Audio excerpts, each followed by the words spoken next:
जय हिंद दोस्तों, एक और नए वीडियो में आप सबका स्वागत करता हूं। दोस्तों यहाँ पे जेएसएससी ने जो है एक और नई वैकेंसी निकाली है +2 की। तो इस वैकेंसी को हम लोग पूरा डिटेल में देखने वाले हैं। देखिए यहाँ पे जेएसएससी ने जो ये वैकेंसी निकाली हुई है झारखंड इंटरमीडिएट स्तर कंप्यूटर ज्ञान एवं कंप्यूटर में हिंदी टंकन अर्हता धारक पद हेतु संयुक्त प्रतियोगिता परीक्षा 2023 के लिए दोस्तों वैकेंसी आई हुई है। ठीक है, इस वैकेंसी को लेकर दोस्तों पूरा डिटेल हम लोग देखने वाले हैं। इस वैकेंसी की अगर हम लोग बात करें तो इसमें दोस्तों देखिए परीक्षा शुल्क ज़्यादा नहीं 100 रुपया रखा गया है, जो कि जनरल कैंडिडेट के लिए है, और SC/ST जो भी कैंडिडेट है उनके लिए 50 रुपया रखा गया है। ठीक, इसके बाद हम लोग आगे बढ़ते हैं। देखिए यहाँ पे रिक्तियों का विवरण दिया गया है, जो कैटेगरी वाइज कितनी वैकेंसियाँ है किस कैटेगरी में वो दिया गया है। तो आप लोग यहाँ से कैटेगरी वाइज वैकेंसी को देख सकते हैं। ठीक है, अगर हम लोग बात करें जो लेखपाल के लिए जो ये वैकेंसी निकली है, इसमें टोटल 96 जो है रिक्त पद है, जिसमें जनरल के लिए 39 पद है। उसके बाद अगर हम लोग बात करें तो अनुसूचित जनजाति के लिए 25 सीटें हैं, अनुसूचित जाति के लिए 10 सीटें हैं। उसके बाद OBC 1 के लिए 7, OBC 2 के लिए 6 सीटें हैं।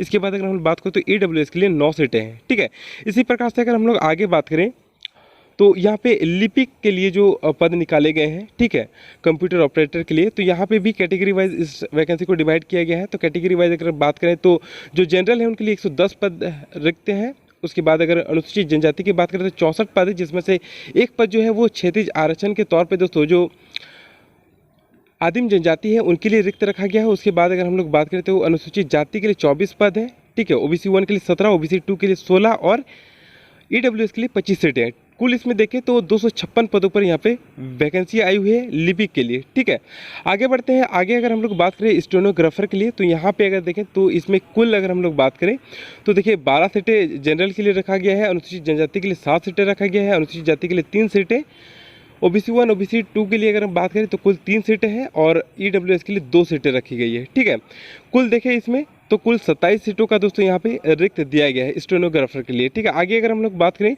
श्रम नियोजन प्रशिक्षण कौशल विकास विभाग में, तो यहाँ पे नियोजन एवं प्रशिक्षण अंतर्गत जो निम्न वर्गीय लिपिक है उनके लिए कुल 77 पदों पर वैकेंसी है। आगे हम लोग देखें तो यहाँ पे खान भूतत्व विभाग के अधीन खान निदेशालय अंतर्गत निम्न वर्गीय लिपिक में अगर देखें तो 43 पद यहाँ पे भी है। आप लोग कैटेगरी वाइज जो है वैकेंसी को जो है यहाँ पे वीडियो को पॉज करके पूरा डिटेल में देख लीजिएगा। इसके बाद अगर हम बात करें निम्न वर्गीय जो लिपिक है खान एवं भूतत्व विभाग, इसमें भी दोस्तों 22 सीटें हैं। आगे बात करें तो उच्च एवं तकनीकी शिक्षा के अधीन तकनीकी शिक्षा निदेशालय के नियंत्रण अधीन विभागीय राजकीय में यहाँ पे देख लीजिए, तो यहाँ पे भी दोस्तों कुछ सीटें रखी गई हैं। कुल इसमें बात करें तो 38 सीटों पे दोस्तों यहाँ पे भी वैकेंसी है।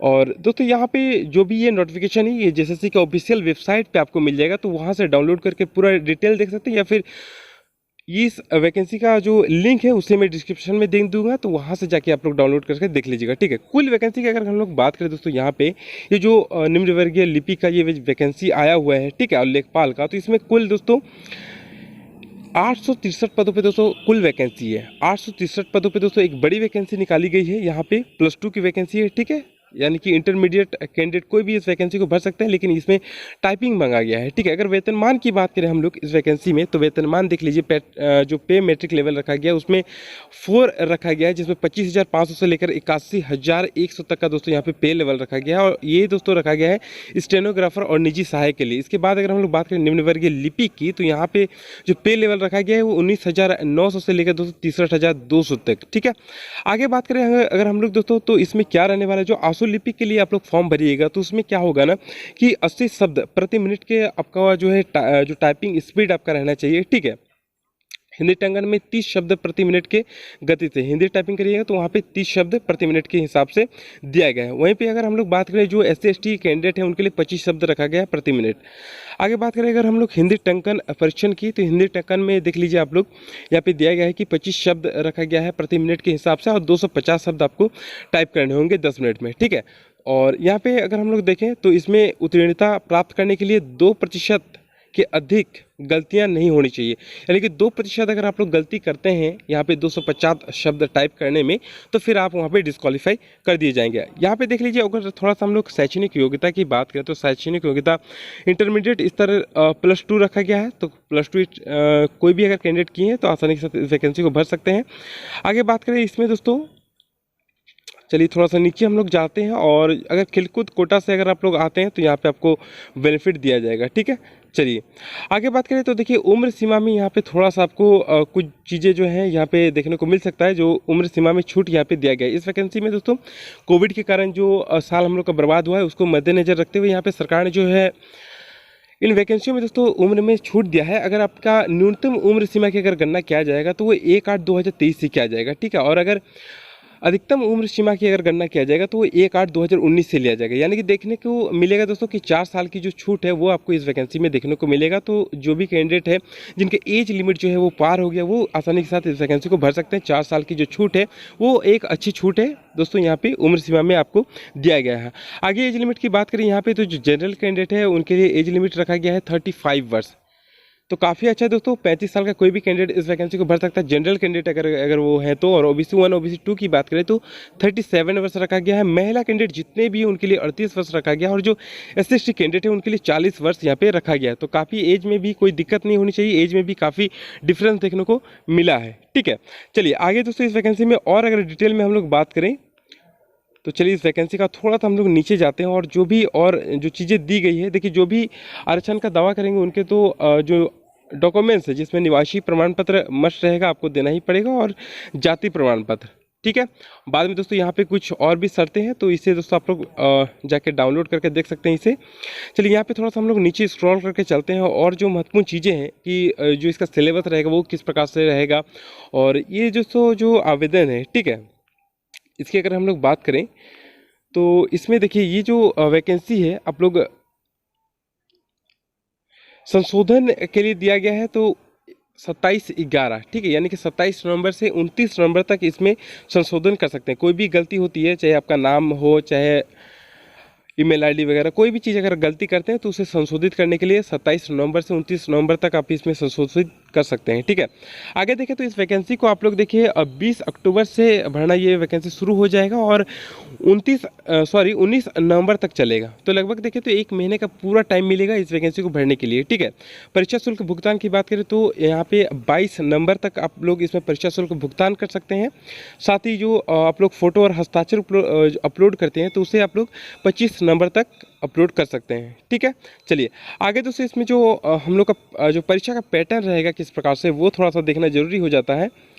तो इसमें देखिए जो परीक्षा होगा, इसमें एक चीज़ तो क्लियर है कि जब भी आपका मेरिट निर्धारण किया जाएगा तो वो नॉर्मलाइजेशन सिस्टम के आधार पे किया जाएगा। यहाँ पे साफ तौर पे दिया गया है, तो देख लीजिएगा। सबसे महत्वपूर्ण चीज़ दोस्तों यहाँ पे ये है कि जो परीक्षा का स्वरूप रखा गया, जो पैटर्न रखा गया, वो परीक्षा एक चरण में लिया जाएगा, जो कि आपका मेंस रहेगा, ठीक है। सीधे मुख्य परीक्षा लिया जाएगा। आगे यहाँ पे देखिए अगर मुख्य परीक्षा का हम लोग बात करें पेपर का, तो जो पहला आप लोग का जो पेपर रहेगा जिसमें हिंदी भाषा ज्ञान से 60 प्रश्न पूछे जाएंगे, और अंग्रेजी भाषा ज्ञान से 60 प्रश्न पूछे जाएंगे। इसके लिए आपको 2 घंटे का समय मिलेगा, और कुल प्रश्नों की बात करें तो 120 प्रश्न यहाँ पे दिए जाएंगे। आगे दोस्तों अगर इसमें हम लोग जो पत्र 2 की बात करें, जो कि आपका लैंग्वेज पेपर रहेगा, जिसमें 2 घंटे का समय दिया जाएगा, और जिसमें अगर आप लोग देखिएगा तो लगभग सभी लैंग्वेज को यहाँ पे शामिल किया गया है। लगभग दोस्तों यहाँ पे अगर देखिएगा तो 15 लैंग्वेज आपको देखने को मिल जाएगा। आगे दोस्तों बात करें इसमें, तो इसमें जो लैंग्वेज पेपर है उसमें कहा गया है कि 30% अंक लाना इसमें अनिवार्य रखा गया है, ठीक है। पेपर 3 की बात करें तो जो जैसे कि दोस्तों नॉर्मल जो आप लोग को देखने को मिलता है, सभी जितने भी झारखंड की वैकेंसी आती है सभी में दोस्तों इसी प्रकार का पैटर्न देखने को मिलता है। जिसमें इस वैकेंसी की अगर हम लोग बात करें तो देखिए जो सामान्य अध्ययन है इसमें 30 प्रश्न पूछे जाएंगे। सामान्य अध्ययन से झारखंड राज्य से संबंधित जो सामान्य ज्ञान रहेंगे उससे 40 प्रश्न पूछे जाएंगे, और कंप्यूटर ज्ञान एवं कंप्यूटर पर हिंदी टंकन से संबंधित जो प्रश्न रहेंगे वो 50 प्रश्न पूछे जाएंगे। तो कुल मिलाकर बात करें तो 120 प्रश्न पूछे जाएंगे, और इसमें दोस्तों 30% अंक लाना अनिवार्य होगा, नहीं तो आपका पेपर जो है वो चेक नहीं किया जाएगा, ठीक है। तो कुल मिलाकर बात करें तो जिस प्रकार का सभी झारखंड JSSC जितने भी वैकेंसियाँ निकालती है उसकी जो पैटर्न रहता है एग्जाम लेने का, जिसमें 3 पेपर सभी जितने भी वैकेंसियाँ होती है सभी में 3 पेपर हम लोग को JSSC की वैकेंसियों में देखने को मिलती है। तो इसमें भी 3 पेपर रखा गया, जिसमें पहला पेपर रहेगा वो तो हिंदी इंग्लिश जो नॉर्मली रहता है, जिसमें 30% मार्क्स लाना अनिवार्य रहेगा, और पेपर 2 जो कि हम लोग का लैंग्वेज पेपर रहेगा, और जो फाइनल जो तीसरा पेपर रहेगा जिसमें हम लोग को सामान्य ज्ञान से रिलेटेड प्रश्न देखने को मिलेंगे, और कंप्यूटर से रिलेटेड जो है प्रश्न देखने को मिलेंगे, ठीक है। तो 20 अक्टूबर से दोस्तों ये जो फॉर्म है वो अप्लाई होना शुरू हो जाएगा।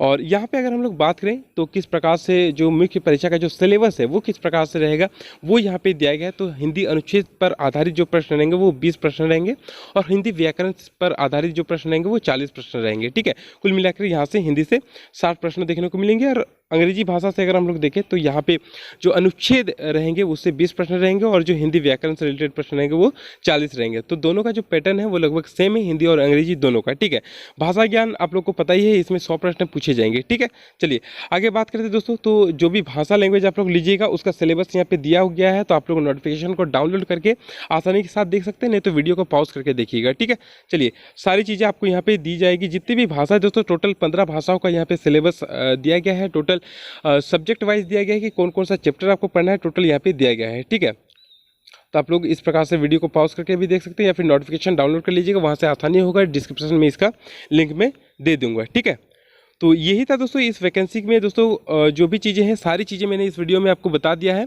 ठीक है, तो 20 अक्टूबर से ये वैकेंसी शुरू है और 19 नवंबर तक चलेगा। ठीक है, तो दोस्तों वीडियो पसंद आएगा तो एक लाइक कर दीजिएगा। मिलते हैं नेक्स्ट वीडियो में, फिलहाल इतना ही।